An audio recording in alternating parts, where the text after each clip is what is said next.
Aujourd'hui, nous allons parler de l'histoire troublante de Jennifer Dulo.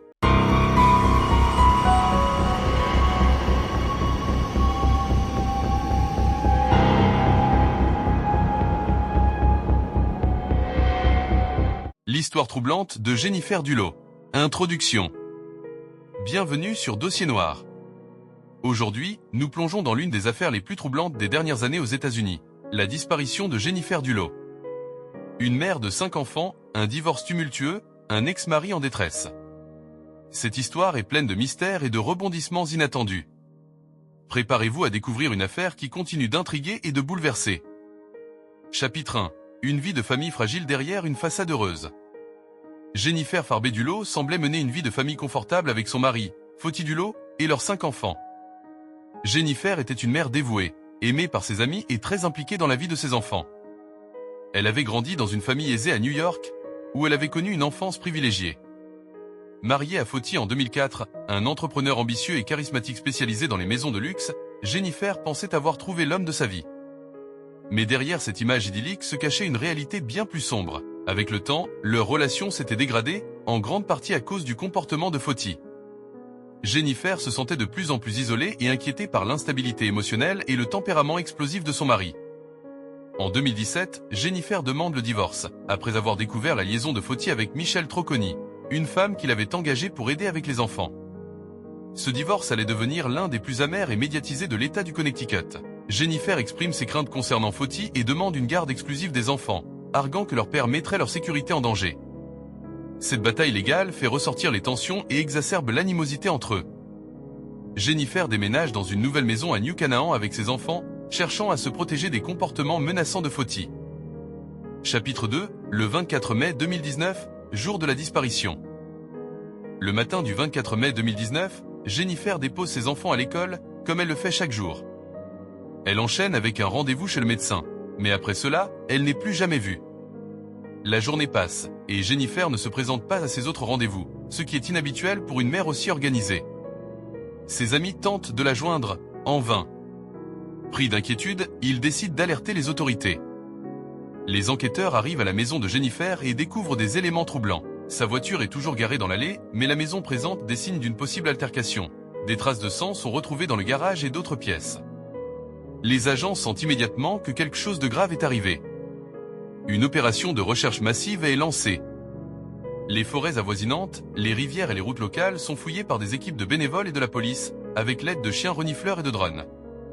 Les médias commencent à s'emparer de l'affaire, faisant de la disparition de Jennifer un sujet national. Chapitre 3. Une enquête qui pointe vers Foti Dulo. Les premières heures sont critiques dans toute disparition.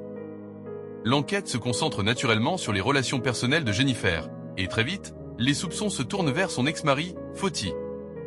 Les rapports de police montrent que Jennifer avait fait part de ses craintes et de sa peur de Foti dans des documents déposés au tribunal lors de leur procédure de divorce. Les enquêteurs fouillent l'emploi du temps de Foti le jour de la disparition de Jennifer et trouvent des incohérences. Les autorités examinent les vidéos de caméras de surveillance à divers endroits du Connecticut et découvrent des images de Foti et de sa compagne, Michelle Trocconi, déposant des sacs poubelles dans des conteneurs situés à des kilomètres de là. Ces images alimentent les soupçons.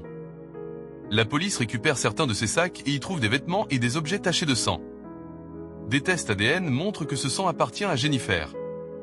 Pour les enquêteurs, cela constitue un indice majeur. Il semble que quelque chose de tragique soit arrivé. Michelle est interrogée à plusieurs reprises. Elle finit par admettre que Foti lui a demandé de l'aider à se débarrasser de certains objets, mais elle prétend ne pas connaître l'ampleur des événements. Elle affirme être sous l'emprise de Foti et maintenir son innocence dans toute cette affaire. Chapitre 4. La chute tragique de Foti Dulo.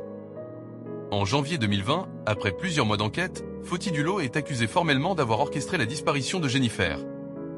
Il nie en bloc les accusations et engage des avocats pour prouver son innocence. L'affaire est complexe, en partie parce que, jusqu'à ce jour, le corps de Jennifer reste introuvable. Assigné à résidence sous surveillance électronique, Foti semble sombrer dans le désespoir alors que les charges pèsent lourdement sur lui. Le 28 janvier 2020, la police le découvre inconscient chez lui. Foti a tenté de mettre fin à ses jours. Transporté à l'hôpital, il décède quelques jours plus tard, emportant avec lui des réponses cruciales. Ce suicide choque l'opinion publique et accentue l'atmosphère de mystère entourant l'affaire. Chapitre 5. L'avenir des enfants et la quête de vérité. À la suite de la disparition de Jennifer, ses 5 enfants sont confiés à leur grand-mère maternelle, Gloria Farbey, qui devient leur principale tutrice légale. Elle se bat pour protéger ses petits-enfants et leur offrir un environnement stable, loin du chaos laissé par la disparition de leur mère et les accusations contre leur père. La famille de Jennifer s'efforce de tourner la page tout en cherchant à obtenir justice. Michelle Trocconi, quant à elle, est accusée de complicité et de plusieurs autres délits. Elle plaide non coupable, continuant de clamer son innocence et de décrire son rôle comme involontaire. Chapitre 6. Une affaire qui soulève encore des questions. L'affaire Jennifer Dulot a laissé une empreinte profonde, marquant les esprits et alimentant de nombreux débats sur la protection des victimes de violences domestiques et l'impact des conflits familiaux. Les médias ont couvert chaque détail, chaque rebondissement, mais l'absence de conclusion à cette affaire continue de hanter les esprits. La famille et les proches de Jennifer ne perdent pas espoir de découvrir la vérité et de rendre hommage à sa mémoire. À ce jour, le corps de Jennifer Dulot n'a jamais été retrouvé. L'affaire reste officiellement non résolue, et les spéculations continuent sur ce qu'il s'est réellement passé le 24 mai 2019. Cette histoire de disparition tragique nous rappelle à quel point des vies peuvent être bouleversées par des conflits et des secrets non résolus. Si cette affaire vous touche, n'hésitez pas à vous abonner à Dossier Noir et à activer la cloche pour rester informé de nos prochaines enquêtes. Partagez vos réflexions en commentaire et merci de votre soutien.